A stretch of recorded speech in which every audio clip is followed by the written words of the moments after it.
పడిన మాటలు వింతగా ఉన్నాయి. ఎందుకంటే ఈ మధ్య నేను ఒక 4 రోజుల క్రితం చాలా క్లారిటీగా చక్కగా చెప్పా.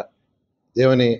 అమరావతి క్యాపిటల్ సిటీకి 217 చదరపు కిలోమీటర్లు కట్టే క్యాపిటల్ సిటీకి ఏదైతే ఖర్చు అవుతుందో ఒక్క పైసా కూడా ప్రజల మీద భారం ఉండదు. ప్రజలు కట్టే ట్యాక్సుల ద్వారా అమరావతి క్యాపిటల్ సిటీలో ఖర్చు పెట్టమని చాలా నిక్కచ్చిగా చెప్పా. ఎలా అని కూడా చెప్పాను. అక్కడ 5,000 ఎకరాలు యాక్చువల్గా ల్యాండ్ పూలింగ్ ద్వారా తీసుకున్నాం. ల్యాండ్ పూలింగ్ ద్వారా తీసుకునేటువంటి ముందే ప్లాన్ చేసాం.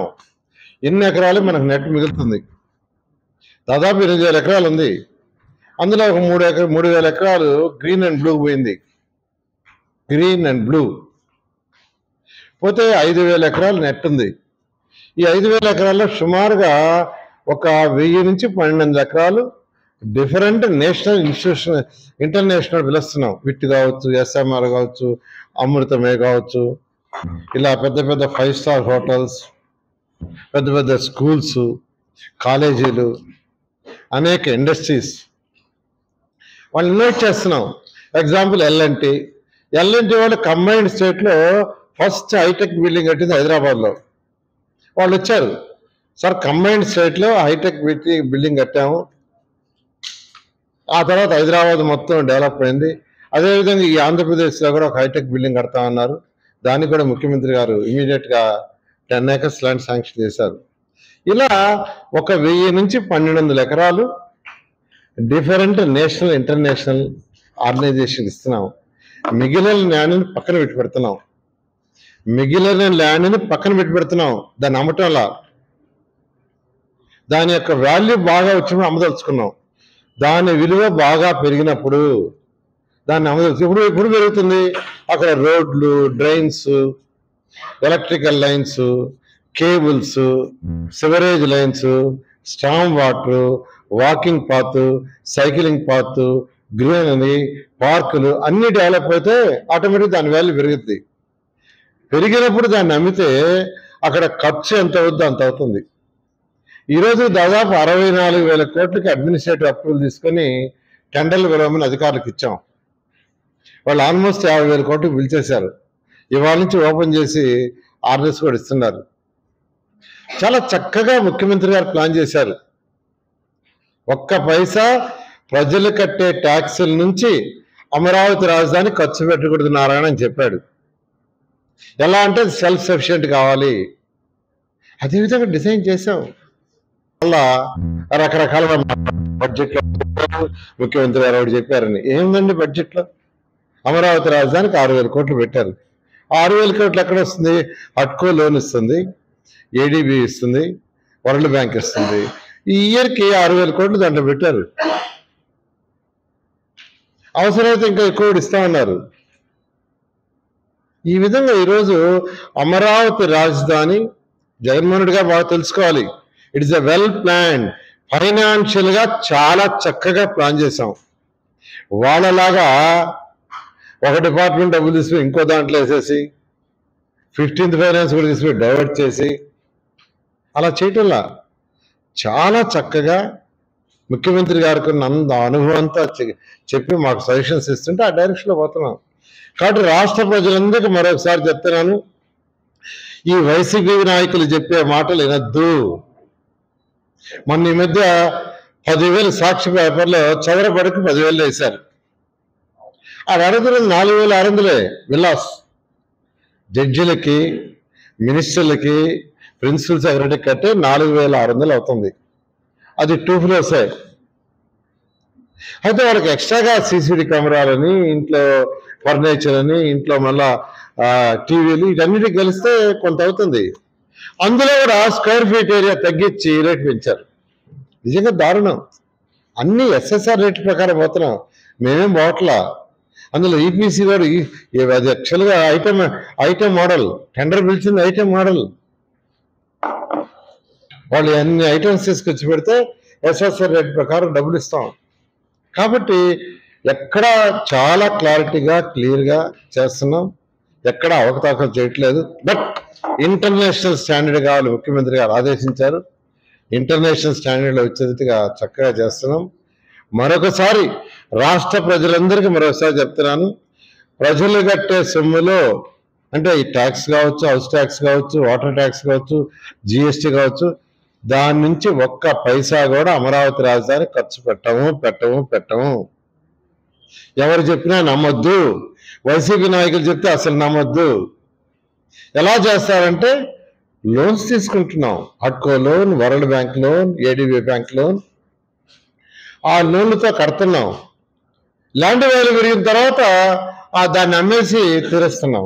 ఒక వెల్ ప్లాన్ సెల్ఫ్ ఫైనాన్స్. తర్వాత ఈరోజు నెల్లూరులో తీసుకుంటే నెల్లూరులో ఇవాళ అధికారులతో అంతా రివ్యూ చేయడం జరిగింది. ప్రతి వారం నెల్లూరుకి వచ్చినప్పుడు 2 రోజులు స్పెండ్ చేస్తున్నాను.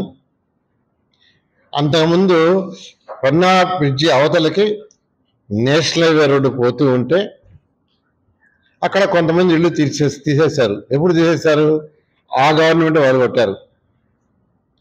అయితే వాళ్ళందరూ నా దగ్గరికి వచ్చారు, సార్ మేము అన్యాయం అయిపోతాం సార్ ఇస్తారంటే కొందరికి టిట్కో ఇళ్ళు ఇచ్చాం, కొందరు వచ్చి మేము సొంతగా కట్టుకుంటాం అసలు ల్యాండ్ ఇవ్వమంటే 2 సెంట్లు ఇచ్చాం. గత ప్రభుత్వం 1 సెంటు ప్రభుత్వం, 1 సెంటు. కానీ ముఖ్యమంత్రి గారు అన్నారు 1 సెంట్లో కట్టుకుంటే వాడు బాత్రూమ్ కూడా కట్టుకోలేరు, 2 సెంట్లు చేయమంటే క్యాబినెట్లో పెట్టి రెవెన్యూ మినిస్టర్ చెప్పి లాస్ట్ వీక్ వచ్చినప్పుడు అందరికి పట్టాలు ఇచ్చాం. వాళ్ళ ఆనందానికి అద్దులు లేవు. మాది మాటల ప్రభుత్వం కాదు, మాది చేతల ప్రభుత్వం అనేది అనేది ఒక్కడే తెలుసు. అంతేకాదు ఎలక్షన్కి ముందు భగత్ సింగ్ నగర్ కాలనీ పోతే 54వ డివిజన్లో వాళ్ళు కాగితాలు తెచ్చిచ్చారు, సార్ మాకు పట్టాలని ఇచ్చారు వైసీపీ వాళ్ళు, అవి బ్యాంక్ ఎత్తపోతే లోన్లు ఇవ్వటం లేదని. అవి నేను చదివి చెప్పి అవి పట్టాలు కాదమ్మా, ఈ పట్టాలు కాదు, మీరు ఇక్కడ ఉంటున్నారని ఒక కాగితం ఇచ్చారు. పాపం చదువుకోవాలా, వాళ్ళంతా పట్టాలి అనుకుంటున్నారు. ఆ రోజు వాళ్ళకి క్లియర్గా చెప్పొచ్చా, ఈ ల్యాండ్ ఏ కేటగిరీలో ఉందో నాకు కరెక్ట్గా తెలియదు, అది ఇరిగేషన్ ల్యాండా, ఇరిగేషన్ పరంబోక లేదంటే రివర్లో ఉందో. నేను యాక్చువల్గా ఎలక్షన్ అయిన తర్వాత అధికారులు తీసుకుని ఇక్కడికి వస్తా, ఇక్కడే కూర్చొని పెడతా, మీ ముందే డిస్కస్ చేస్తానన్నా. లాస్ట్ వీక్ అక్కడికి జేసీ గారు, ఆర్డీఓ గారు, ఎంఆర్ఓ గారు వచ్చారు. వాళ్ళందరితో డిస్కస్ చేశాం. ఇరిగేషన్ వాళ్ళతో డిస్కస్ చేయమన్నా ఇవాళ ఇరిగేషన్ వాళ్ళు కూడా పిలిచి ఇన్స్ట్రక్షన్ ఇచ్చాను. వాళ్ళు స్టడీ చేస్తున్నారు. ఒక 4-5 రోజుల్లో స్టడీ పూర్తి చేస్తామన్న సర్వే పూర్తయితే మన అమరావతి రాజధానికి పంపించమన్నాం. ఆ కన్సర్న్ డిపార్ట్మెంట్ వాళ్ళతో మాట్లాడతాను, క్యాబినెట్లో పెడతాం. లీగల్గా కోర్టు అబ్జెక్షన్ లేకుంటే ఆ భగత్ సింగ్ కాలనీలో ఉండే వాళ్ళందరూ కూడా పట్టాలు ఇప్పిస్తా. మరి ఇక్కడ కండిషన్ ఏంటంటే కోర్టు జడ్జిమెంట్స్ అబ్జెక్షన్ లేకుండా ఉంటే కోర్టు జడ్జిమెంట్. అదేవిధంగా నెల్లూరులో అనేక ప్లేసుల్లో ఇలా పట్టాలు ఇవ్వాల్సినవి ఉన్నాయి. గత నాయకులు ఎలక్షన్ అప్పుడు పోవటం, మీకు ఇప్పిస్తానంటాం, ఓట్లు వేయించుకోవటం అలా చేయలే. బట్ నేను ఎక్కడ పోయి ఒకటే చెప్పా, నేను ఇక్కడెక్కడ మీకు ఇస్తానని ప్రామిస్ చేయట్లా, బట్ ఎలక్షన్ అయిన తర్వాత నేను వస్తా, అధికారులను తీసుకొని వస్తా, మీ దగ్గర కూర్చొని పెడతా, మీ ముందే డిస్కస్ చేస్తా, కోర్టు అబ్జెక్షన్ లేకుండా ఉంటే, లీగల్ ఇష్యూస్ లేకుండా ఉంటే మీకు శాంక్షన్ చేస్తానని చెప్పా. అదేవిధంగా 28 డివిజన్లలో ఒక్కొక్క వారం వచ్చినప్పుడు ఒక్కొక్క డివిజన్ పోతున్నాను, అధికారులు తీసుకుపోతున్నాను. ఎవరెవరికి ఇవ్వడానికి వీలుంటే వాళ్ళందరికీ చేస్తానని సవినయంగా పట్టాల విషయం చెప్తున్నాను. ఎవరు కూడా తొందరపడాల్సిన అవసరం లేదు. నేను 28 డివిజన్లు తిరిగా, 86,000 ఇళ్ళు తిరిగా. అక్కడ ప్రతి ఒక్కరు చెప్పారు ఎక్కడెక్కడ పట్టాలు ఇవ్వాలని. నేనే వస్తా, నేనే డిస్కస్ చేస్తాను. 9వ డివిజన్లో ఇవ్వాలి, అదేవిధంగా మున్సిపల్ కార్మికులు ఉన్నారు, వాళ్ళకి ఇవ్వాలి. ఇవన్నీ 1 by 1 చేస్తానని ప్రజలకు తెలియజేస్తున్నాను. అన్నిటికంటే ఇంపార్టెంట్ బీసీ భవను, అంబేద్కర్ భవను, కాపు భవను, 3 భవన్లు 2014-19లో శాంక్షన్ చేశాం, శంకుస్థాపన చేశాం. బీసీ భవన్కి ఫౌండేషన్ అయింది, కొన్ని కాలమ్స్ వేసినాయి. అదేవిధంగా అంబేద్కర్ భవన్కి ఫౌండేషన్ అయింది. కాపు భవన్ కంటే నేను 1 crore ఇచ్చా. మా పిల్లల యొక్క వాళ్ళ యొక్క కష్టార్థం 1 crore డొనేషన్ ఇచ్చానని వాళ్ళకి అయిపోయింది. మిగతా రెండు ఈ ప్రభుత్వం గత ప్రభుత్వం మళ్ళా ముందుకు 5 సంవత్సరాల్లో ఏమి చేయలే. కట్టిన శిలాఫలకం కూడా వేలగొట్టారు. అయితే నిన్న బీసీ మంత్రి గారితో మాట్లాడాను, అదేవిధంగా సోషల్ వెల్ఫేర్ గారి మంత్రి గారితో మాట్లాడాను. ఇమీడియట్గా మీరు పంపించండి, మీరు ఎస్టిమేషన్స్ వేసి పంపిస్తే శాంక్షన్ చేస్తా ఉన్నారు. అందువల్ల బీసీ నాయకులు అందరికీ చెప్తాను, గత ప్రభుత్వం మాది పేదల ప్రభుత్వం, బీసీల ప్రభుత్వం, ఎస్సీల ప్రభుత్వం ముసలి కన్నీరు కార్చింది. అది కాదు, ప్రజలకు పని చేయాలా వేసి కాలమ్స్ వేసి కొన్ని ఫౌండేషన్ కూడా అయింది. 5 సంవత్సరాలు ఏం చేశారండి? 5 సంవత్సరాలు నెల్లూరు కార్పొరేషన్లో బీసీలకు ఏం చేశారు చెప్పండి? ఎందుకు కట్టలేదు? ఎస్సీలకు ఎందుకు కట్టలేదు చెప్పండి? అవి చెప్పరు. ఎందుకు చెప్తారు? కట్టించలేరు. కానీ మేము అలా కాదండి. ఇప్పుడు 2 నెలలైంది, నేను ఇంతవరకు అటు విషయం చెప్పలేదు. ఇప్పుడు ఎందుకు ఎత్తున్నానంటే ఖజానా ఇప్పుడిప్పుడు కొద్దిగా కుదిరి పెడుతూ బెటర్ అవుతుంది కాబట్టి ఈరోజు బడ్జెట్ కూడా వచ్చింది, ఫుల్ బడ్జెట్ పెట్టారు. దాంట్లో కొంత యాక్చువల్గా దానికి అడిగాం, ఆ 2 కూడా చేస్తున్నారని మీకు అందరికీ తెలియజేస్తున్నా. అదేవిధంగా నెల్లూరులో ఏదైతే రామిరెడ్డి కెనాలు, ఉయ్యాల కాలువ లాంటివి ఉండేవో ఇవన్నీ కూడా క్లోజ్ చేయాలి. అండర్ గ్రౌండ్ డ్రైనేజ్ జరుగుతుంది, అది 1 సంవత్సరం అవుతుంది. దోమల్లి నగరం కావాలంటే అండర్ గ్రౌండ్ డ్రైనేజ్తో కూడా నెల్లూరు ప్రజలందరూ చెప్తున్నాను, కెనాల్స్ ఏదుందో వాటికి రీట్మెంట్ కట్టి పైన స్లాబ్ వేయాలి. ఏదైనా ఉంటే దాంట్లో దోమలు మీ ఇంటికి వస్తాయి. దానికి కూడా యాక్చువల్గా బడ్జెట్లో పెట్టించారు, శాంక్షన్ చేశారు. శాంక్షన్ ముఖ్యమంత్రి గారు నెల్లూరు ప్రజల తరఫున మరొకసారి ధన్యవాదాలు తెలియజేస్తున్నాను. Under ground drainage, drinking water రెండింటికి కూడా 165 కోట్లు హడ్కోలో రావాల్సి ఉంటే ఫైనాన్స్ వాళ్ళు ఆల్మోస్ట్ క్లియర్ చేశారు. అది అక్కడికి పంపించి యాక్చువల్గా దాన్ని తీసుకొస్తున్నాం, అది కూడా త్వరలో వస్తుంది. ఇదే మొదలుపెట్టాం. పార్కుల పండగ అన్నారు, నాకు బాగా గుర్తుంది. ఒక స్టేజ్లో నేను 2014-19 ఏ చెప్పలా, మాటలు చెప్పలా. ఎన్ని పార్కులు ఉన్నాయి? 100 అంటే 100 శాంక్షన్ చేశాను. దాదాపు 69-70 కంప్లీట్ చేశారు. నేను ఎక్కడ చెప్పలేదు, శంకుస్థాపన చేయాల, ఓపెనింగ్ కూడా చేయాలి. అప్పుడు మా పార్టీ వాళ్ళు రచ్చ, సార్ టెంకాయ కొట్టండి సార్ అని. నేను పోలా, పని కావాలా, ప్రజలకు కావాలని.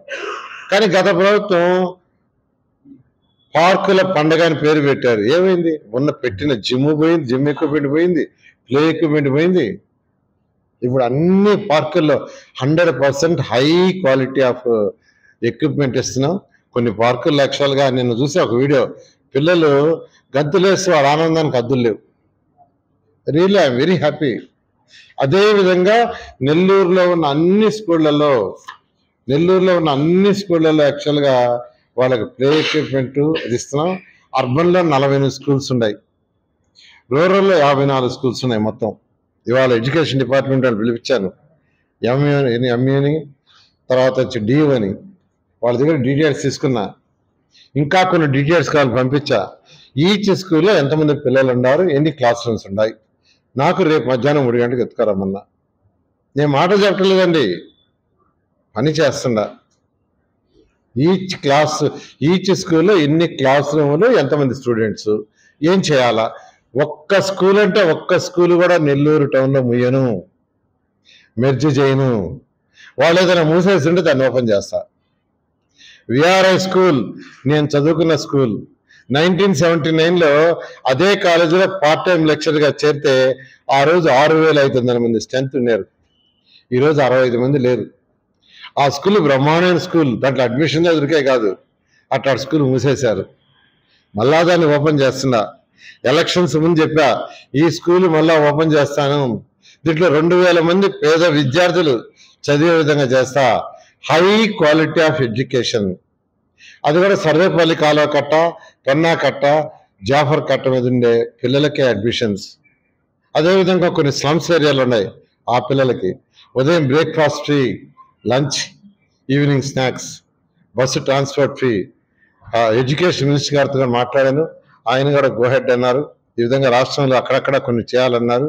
ఆ విధంగా చేయటం జరుగుతుంది. మాట ఏదైతే ఇచ్చానో దానికి తగ్గట్టుగా ఈ నెల 15 నుంచి ఆ విఆర్ఐ స్కూల్ యొక్క వర్క్ మొత్తం కారిడార్లు మొత్తం గ్రానైట్ ఏమన్నాను, లోపలంతా ఇలా వర్టిఫై టైల్స్ ఏమన్నాను, వాల్స్ అంతా చేయమన్నాను. అన్ని క్లాస్ రూమ్స్కి వాళ్ళకి ఇంటరాక్టివ్ బోర్డులు, హై ల్యాబ్స్, హై టెక్నాలజీతో యాక్చువల్గా ఆ స్కూల్ నడపబోతున్నాం. ఇది మాటలు కాదు, చేతలతో చేసి చూపిస్తాం. బీసీ స్కాలర్షిప్స్ కావచ్చు, ఎస్సీ కావచ్చు, ఈ యొక్క అధికారులందరితో యాక్చువల్గా డిస్కస్ చేయటం ఉంది. రాష్ట్రంలో అన్ని మున్సిపాలిటీస్లో కూడా స్వీపింగ్ మిషన్స్ ఇస్తున్నాము. అదేవిధంగా కాంపాక్ట్లు పర్చేజ్ చేస్తున్నాం. 2014-19లో ఒక యుద్ధ వాతావరణం చేసాం, ఏ కాంపాక్ట్లు కానీ స్వీపింగ్ మిషన్ కానీ. ఎందుకంటే డే బై డే ఒకటేనండి. మనం కూడా ఇప్పుడు పేదలు నిరుపేద స్కావెంజర్ ఉన్నారు. స్కావెంజర్ పిల్లవాడు స్కావెంజర్ కావాల్సిన అవసరం లేదండి. వాడు చక్కగా చదువుకోవాలా, ఏ బీటెక్ ఎంటెక్ ఇలాంటి విదేశాలు పోయి చదువుకో రావాలా, లేదా మంచి బిజినెస్ చేయాలా. అట్లా ఒక స్వీపర్ ఉన్నాడు, స్వీపర్ కొడుకు కూడా అదే విధంగా కావాలా. కాబట్టి ఫ్యూచర్లో అలాంటి వర్క్ చేసేవాళ్ళు తగ్గిపోతారు. అందుకనే ముందుగా ఊహించి 2014-19లో అనేకమైన ఎక్విప్మెంట్ కొన్నాం, అన్నీ మూలపడేస్తున్నారు. మళ్ళా ఇప్పుడు ఆల్రెడీ మా డైరెక్టర్ గారికి ఇన్స్ట్రక్షన్ ఇచ్చాను, రాబోయే 1 yearలో ఈ రాష్ట్రంలో ఉన్న 123 మున్సిపాలిటీస్లో ప్రతి మున్సిపాలిటీలో 100% ఎక్విప్మెంట్ ఉండాలని, ప్రిఫరబుల్ ఎలక్ట్రికల్ ఎక్విప్మెంట్. ఆ డైరెక్షన్లో పోతుందండి. వేస్ట్ ఎనర్జీ ప్లాంట్ నెల్లూరులో వస్తుంది. నెల్లూరులో చెత్త అంతా ఈ రోజుకి ఆ రోజు తీసుకుని దాంట్లో వేస్తారు. ఇంకా ఫ్యూచర్లో నెల్లూరులో చెత్త అనేది ఉండదు. నెల్లూరులో ఉన్న అల్లీపురం డంప్ యార్డు, దంతాల్లో ఉన్న డంప్ యార్డు క్లీనింగ్ మొదలుపెట్టారు. ఇవి కూడా అక్టోబర్ 2వ తేదీ పూర్తి చేస్తాం. ఈ విధంగా ఈరోజు మాటలు కాకుండా చేతులు చేస్తున్నాం. మరొకసారి వైసీపీ నాయకులకి, జగన్మోహన్ రెడ్డికి మళ్ళా నేను చెప్తున్నాను, అమరావతి క్యాపిటల్ సిటీలో కట్టే Amaravati capital city world capital సిటీది, ప్రపంచ స్థాయి క్యాపిటల్ సిటీ. ముఖ్యమంత్రి గారు నాకు బాధ్యత చేపట్టాడు, ప్రపంచంలో ఉన్న టాప్ 5లో ఒకటి కావాలని. అదే విధంగా అవుతుంది. దానికి దాదాపు 64,000 కోట్ల రూపాయలు ఖర్చు అవుతుంది. ఒక్క పైసా కూడా ప్రజల ట్యాక్స్ నుంచి ఖర్చు పెట్టడం, ప్రజల మీద భారం వేయమని మరొకసారి తెలియజేస్తాం. మరిన్ని వీడియోస్ కోసం ఛానల్ ని సబ్స్క్రైబ్ చేయండి. లేటెస్ట్ అప్డేట్స్ కోసం వాట్సాప్ ఛానల్ ని ఫాలో అవ్వండి. ఆ లింక్ డిస్క్రిప్షన్ లో ఉంది.